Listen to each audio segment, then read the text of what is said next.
Section 1 of Reclaiming Revolution. History, Summation, and Lessons from the Work of Storm. Standing Together to Organize a Revolutionary Movement. This recording is in the public domain.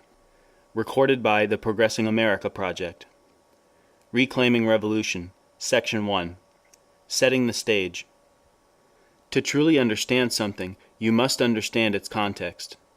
So to understand Storm, you must understand the global and national political stage on which we acted. For it is the material realities of the world, not well-intentioned but wishful revolutionary thinking, that determine what revolutionaries can achieve. Storm emerged in a moment of deep crisis for the international left and growing momentum for sections of the imperialist class.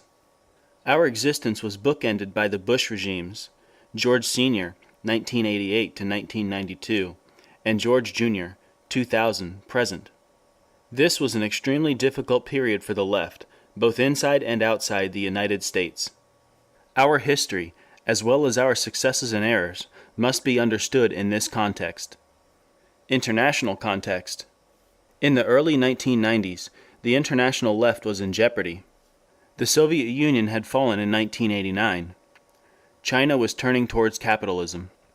And although very few people from our generation identified with Soviet socialism, the fall of the world's first and most powerful socialist nation undermined the material strength and public legitimacy of the left around the world. Capitalism declared victory in the Cold War. It claimed that this victory marked the very end of history itself. And people across the political spectrum agreed with Margaret Thatcher's statement that, quote, there is no alternative, end quote, to capitalism. The global ruling class began to build towards a neoliberal New World Order, in which the United States would become the world's one and only superpower, and in which corporations would plunder the resources and people of the world, without limit. Third world socialist nations were sucked back into the capitalist world economy, on the neoliberal terms of the World Bank and International Monetary Fund. National liberation movements now lacked their traditional bases of international support. Instead of being a part of the powerful global front against imperialism, these movements found themselves isolated, and facing the full might of imperialism with fewer resources. These changes led to a fundamental realignment of world power, in favor of the ruling class and away from the people of the world.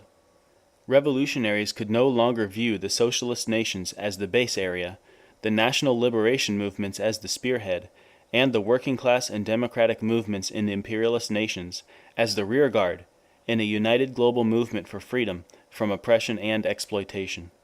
The international anti-imperialist strategy that had guided the left for decades had faltered. Domestic context. Inside the United States, the left was in a similar crisis. In 1980, just 10 years earlier, there were large, national revolutionary organizations composed largely of young people and people of color. But by the early 1990s, most of those organizations had fallen apart.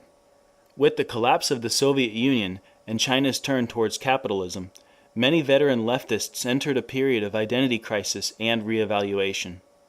The mass movements that had exploded in the United States in the 1960s and 1970s had gone into a serious downturn by the 1980s. Meanwhile, the right was on a vicious offensive. Working at both elite and grassroots levels, it was successfully rolling back the gains from the civil rights movement and other freedom movements of the 1960s and 1970s. In firm control of the U.S. government, the right slashed funding for social programs like education and welfare, securing profits for corporations, and helping pay for U.S. imperial aggression. It curtailed the civil liberties of people of color and poor people throughout the United States. And the right developed new tactics that the left had no answer for, such as using ballot initiatives to implement right-wing policies. This historical moment presented us with different challenges than those that our movement elders of the 1960s had faced when they were young. When they came to revolutionary consciousness, the international left was on an upsurge. It had a relatively clear strategy and an abundance of third world leadership. When Storm emerged, the left lacked momentum, clear strategies, and strong organizations. In this challenging context, Storm wanted to reinvigorate the left through grassroots struggles. We wanted to build strong organizations that could fight for the people. And we wanted to reclaim and reshape revolutionary theory. We had successes and failures, advances and setbacks, but none of it can be understood outside of our historical context. End of section 1.